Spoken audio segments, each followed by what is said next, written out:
sapa na punong-puno ng water lily at kangkong ganito nakalinis ngayon. Ganyan ang nagiging resulta kapag ang mamamayan ng isang barangay ay nagkakaisa. Hello mga bishi!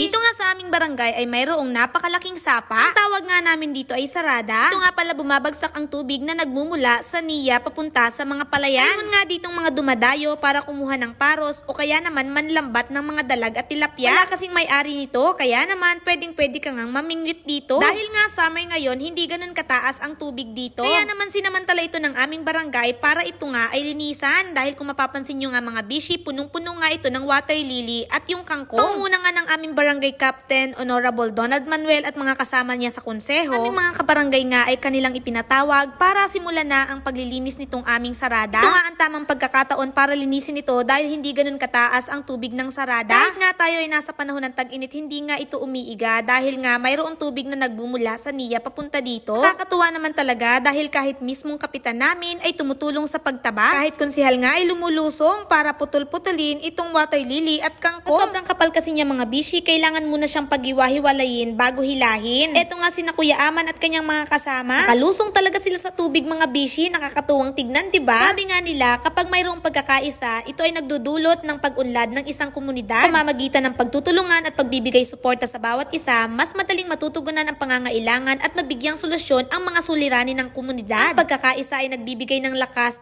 sa bawat individual upang aktibong makilahok sa mga proyekto at mga gawaing naglalayong mapabuti ang kalagayan ng komunidad. Pagkakaisa talaga mga bishi ang susi para magkaroon ng isang maganda at maunlad na komunidad. Pagkatapos nga nilang hiwa-hiwalayin yung water lily, lalagyan nga nila ito ng tali mga bishi. Sobrang haba nga nung kanilang tali dahil ito nga ang hihila para maalis yung mga kangkong at water lily dito sa tubig. Napakahirap nga nitong gawin kaya naman saludo ko sa lahat ng aming mga kabarangay na tumulong sa paglilinis nito. Maraming salamat po dahil kahit ito ay walang bayad, kayo po ay voluntaryong tumulong. Yung aming kapitan, mga konsihalis ng barangay, yung aming SK chairman, si SK Daniel Galyon, barangay secretary, treasurer, tanod, BHW, mga officers. Maraming salamat po sa inyo. O eto mga bishi, kapag naitali na nga yung lubi dun sa water lily, eto naman ay hihilahin ng traktura. Eto nga ay pagmamayari ng aming konsihal Ramon Fernandez. Nakakatuwa pa nga tingnan si Kuya Tungtong dahil nakasakay nga siya sa water lily habang hinihila ng traktura. Tapos yung ibang mga ugat nga, kinakamay na nga nitong ating mga kabarangay. Sobrang dami kasi talaga nito mga bishi kaya hindi talaga ito kaya ng iisang tao. Kailangan talaga ay sama-sama at tulong-tulong. So sobrang bigat nga nito mga bishi. Tignan nyo, halos hindi na talaga siya mahila. Yung gulong ay umiikot-ikot lang. Napakahirap pala talagang maglinis nitong sarada. Parang isang taon din kasing hindi ito nalinisan. Sobrang bilis kasi talagang kumapal at dumami nitong water lily. Kaya naman nahihirapan talaga ang aming mga kabarangay sa paglilinis nito. Dahil nga nahihirapan na ang traktor, tumulong na nga yung mga tao. Tulong-tulong, sama-sama talaga sila sa paghila. Nakakatuwang tignan, diba? Mayroon pa nga akong batang nakita. Anak nga pala siya ng isang konsehal dito sa amin. Hindi ko nga maisa-isa ang mga pangalan ng mga tumulong dahil sobrang dami talaga nila. Pero shout out po sa lahat ng kabarangay ko dyan sa Barangay Santa Brigida, Mansalay, Oriental, Mindoro. Tayo man po ay isang maliit lang na barangay dito sa bayan ng Mansalay. Pero nakaka-proud dahil ang mga tao dito ay nagtutulungan. Kabuuan ng pagkakaisa ng mga mamamayan ay mahalaga sa pagbuo ng isang mas maunlad, mapayapa at makatarungan na lipunan. Ito ay nagbibigay daan sa mga tao na magtagumpay sa pamamagitan ng kooperasyon at pagtutulungan at naglilikha ng mga pagkakataon para sa bawat isa na umunlad at magtagumpay. Hindi nga magiging matagumpay ang aktibidades na ito kung walang pagtutulungan. Ang dating punong-puno nga ng water lily at kangkong na sarada ay naging sobrang linis na ngayon. Sana'y nakapagbigay kami ng inspirasyon sa bawat isa. Lagi nating tatandaan na kapag ang mga mamamayan ay nagtutulungan, magkakaroon ng isang maunlad at payapang barangay. O, paano ba mga bishi? Hanggang dito na lang muna. Maraming salamat sa inyong patuloy na panonood. Patuloy po sana tayong pagpalain ng ating puong may kapal.